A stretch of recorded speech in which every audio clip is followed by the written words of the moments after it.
Ravori Banon, bonjour. Boker Bonjour Tov. Daniel, Boker Tov. Merci d'être venu dans notre studio ce matin pour évoquer une grande figure du judaïsme qui nous a quittés il y a 5 ans, presque jour pour jour, puisque demain, ce sera, on va dire, la Iloula, mais ce sera l'anniversaire de la disparition du Rav Ovadia Yosef, Zichrono Livracha, qui nous a quittés il y a 5 ans. Alors bien entendu, c'est une grande figure, je le disais, du judaïsme à travers le monde, un grand décisionnaire en matière de halakha, bien entendu.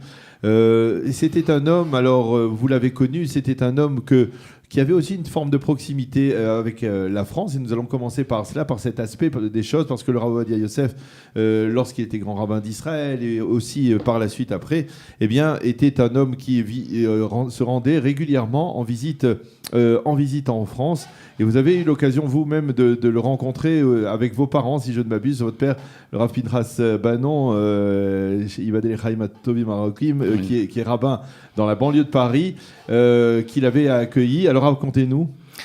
En fait, mon père, à part la fonction de rabbin de la communauté à Rony-sous-Bois, c'est ça, il était aussi responsable de toute la cacheroute au Bédine de Paris.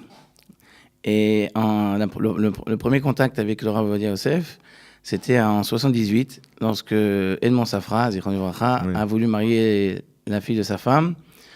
Et le mariage devait se dérouler en France. Évidemment, il a invité le grand rabbin, à l'époque le grand rabbin d'Israël, qui était Rav Yosef, de venir célébrer le mariage. Donc, M. Safra a contacté mon père en tant que responsable de la cacheroute, parce qu'il voulait faire dans une salle qui s'appelait Potel et Chabot, parce qu'il avait beaucoup d'invités qui n'étaient pas non-juifs, qui étaient obligés de faire une grande soirée en leur honneur, et il voulait faire une partie cachère.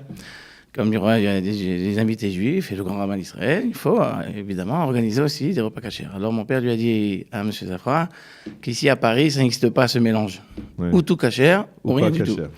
Donc grâce à cette intervention qu'il y a eu cette demande à mon père pour que le Rav Yosef puisse être présent au mariage, c'est cette année-là que le Potel et Chabot a ouvert un département cachère complètement, une cuisine séparée.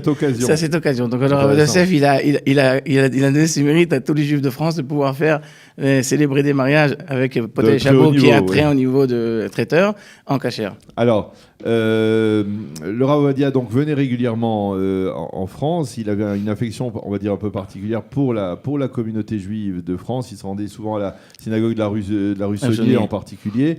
Et beaucoup d'affection aussi pour le Rav Naouri à l'époque. Il y avait le Rav Naouri à l'époque. Après aussi en 1986. Le Rav Revivo. C'était à ce moment-là, c'était le Rav Bedin, c'était le Rav Azran. Yosef Azran, qui est par la suite devenu député du Parti Shas, qui était le Rav de Rishon LeZion. Et à ce moment-là aussi, Rav Yosef était aussi en tournée à Paris. Il a été reçu avec le Rav Azran, avec mon père aussi. Il a même été visiter la synagogue à Rony-sous-Bois. Oui. À cette époque-là, Rony-sous-Bois avait construit un grand centre communautaire. Et même, ils avaient une ouverture du GAN, un GAN d'enfants. Et le Rav Yosef, il est venu bénir chaque enfant personnellement. Alors, Ravori Banon, vous êtes aussi, je le disais tout à l'heure, Rosh Kollel de Kol Yitzhak à Ramoth, et vous êtes le Rav de la communauté de Ramoth, dans le Ramoth 6, du grand quartier de Ramoth.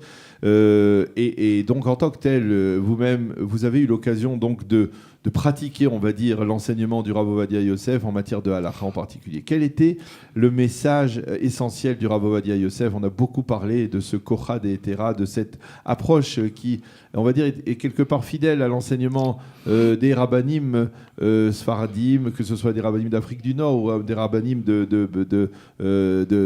d'Orient, cette force de la halakha et cette capacité à être, on va dire, plus ouvert ou plus coulant, on va dire. C'est-à-dire, je ne sais pas si c'est coula et coulant, c'est la même chose, mais en matière de halakha, tout en respectant, bien entendu, avec beaucoup de rigueur, cette halakha. Voilà, en fait, il y a 2 points. D'abord, les coutumes qui s'étaient propagées en Israël et beaucoup d'endroits dans le monde, c'était un peu selon aussi la halakha ashkénaze. Oui. Donc le Rav Yosef, il a remis la halakha sfarade qui, en beaucoup de cas, est beaucoup plus... Le Bet Yosef. Le Bet Yosef, le Shulchan Aruch. Le Rabbi Yosef Karo. Le Shulchan Aruch, l'opinion du Shulchan Aruch, qui est dans beaucoup de cas, beaucoup plus Mekel, ça veut dire qu'il est plus ouverte, on va dire. Non, il y a des opinions qui sont un peu plus sévères, un peu moins sévères. Conciliantes, on va dire. Conciliante, ça veut dire plus facile un peu. Des fois, dans la halakha, on ne va pas être très sévère. Donc déjà, il a fallu remettre cette opinion-là et que dans la pratique... Ça, c'était l'un des véritables chevaux de bataille du Rav Ovadia. C'était d'imposer en Eretz Israël la pensée et la halakha, la psycha du Rav Yosef Karo, surtout que le Rav Yosef Karo, c'était lui le Rav en Israël à son époque. Donc c'est ce qu'il appelait le Marad Atra. C'était le Rav de local. Et la halakha, normalement, va toujours d'après le Rav local. Donc mais en fait, alors, est-ce qu'il y est parvenu? Parce qu'on a le sentiment, effectivement, qu'il y a beaucoup de gens qui se réfèrent aux décisions, aux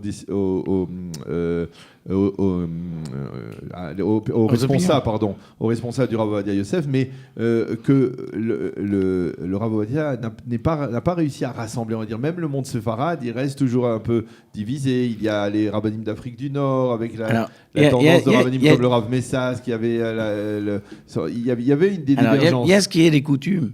C'est que le Rav Yosef et même les Sfarades en eux-mêmes, ils ont beaucoup de coutumes différentes. Les coutumes que les Nord-Africains ont, c'est pas les mêmes coutumes qui se trouvent en Irak, à Bagdad. Et, par exemple, même entre les Marocains et les Tunisiens aussi, il y a des coutumes différentes dans Pessah. Ils mangent le riz, ils mangent pas le riz. Oui. Donc, lui, il a essayé aussi, dans les coutumes, de rassembler tout le monde, de faire un même peuple. Votre avis, en Israël, on fait tous ensemble, on est tous unis.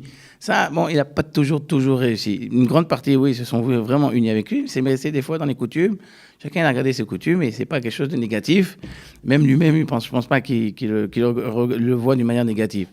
Mais ce qu'il a aussi fait, le Rav Yosef, il faut savoir que quand on est un décisionnaire dans la halakha, on doit essayer toujours de trouver la kula, ça veut dire trouver la possibilité de permettre.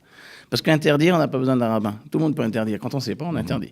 Donc la force d'un rabbin, la force d'un décisionnaire, c'est de chercher où c'est qu'on peut trouver la possibilité de permettre. Et ça, c'était sa caractéristique. On l'a vu en particulier au moment lorsqu'il était grand rabbin d'Israël, au moment de la guerre de Kippour, où il a réussi à permettre, à autoriser des centaines de hagounot de femmes dont les maris avaient disparu pendant la guerre. D'ailleurs, on toujours mentionne ce fait-là, que Rav Yosef, il a trouvé des solutions pour toutes les femmes qui étaient hagounot, qui sont restées seules et dont oui, enfin, on fait un certain courage. Mais on ne raconte pas une histoire. Il y a une femme que le Rav Yosef n'a pas trouvé de solution. Il a cherché, il ne trouve pas de solution. Il ne l'a pas permise. Et 6 mois après, son mari est arrivé. Ils ont retrouvé le mari. Donc en fait, même quand on permet, il faut toujours avoir cette aide divine de ne pas se tromper dans la halakha. Et ça, le Rav Yosef, il avait ça. Le Rav Ovadia Yosef, comment on peut le classer dans la série des grandes figures du judaïsme, des grands décisionnaires? Est-ce qu'on peut dire que son enseignement, sa trace, son empreinte va rester extrêmement marquante pour les prochaines générations? Est-ce qu'on dit, comparé justement de Rabbi Yosef Karo au Rav Ovadia Yosef, on disait qu'il n'y avait pas de grande figure comme lui. Si on regarde par exemple dans les 100 dernières années, le grand possèque qui a marqué vraiment, laissé vraiment des empreintes, des traces, c'est le Mishnah Berurah. Oui. Le Mishnah Berurah, plus que le Kaf HaChaim, il a vraiment laissé, jusqu'à aujourd'hui, on utilise ses livres. Le Mishnah Berurah, c'est le Chafetz Chaim. C'est le Chafetz Chaim, oui.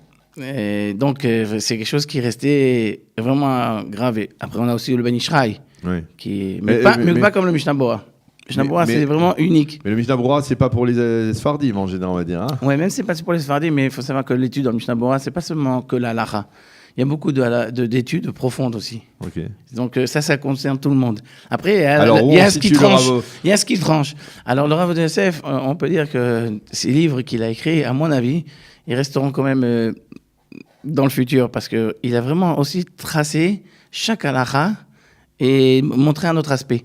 Et ça, c'est quelque chose qui est très important. Surtout qu'il a fait rentrer beaucoup de questions aussi qui sont très actuelles. Ouais. Et ça, les livres d'avant n'ont pas traité. Alors justement, on parle d'actualité, on ne peut pas parler du Rav Ovadia Yosef sans parler du parti Chasse. Parce que quelque part, je pense que dans la série des grands décisionnaires, c'est probablement le seul qui se soit impliqué aussi directement dans la vie politique. Par la RVHI, ouais. Oui, non, d'accord, mais c'est-à-dire de notre génération, ils se sont impliqués vraiment dans la vie politique. Il a créé un parti de toutes pièces.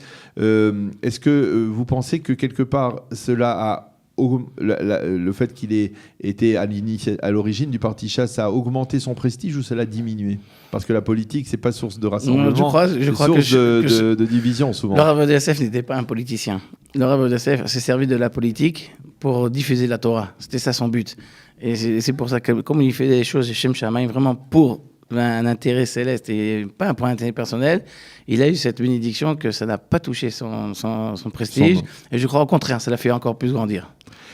Eh bien, Rav Uri Banon, merci beaucoup de nous avoir permis de parler, d'évoquer le souvenir avec plaisir. Du Rav Ovadia Yosef. Et que son mérite et nous rassemble toujours et que sa bénédiction soit sur tout le peuple d'Israël. Merci beaucoup d'être venu ce matin pour nous parler du Rav Ovadia Yosef à l'occasion du 5e anniversaire de la disparition du Rav. Et à bientôt et bonne continuation. À bientôt et bonne journée.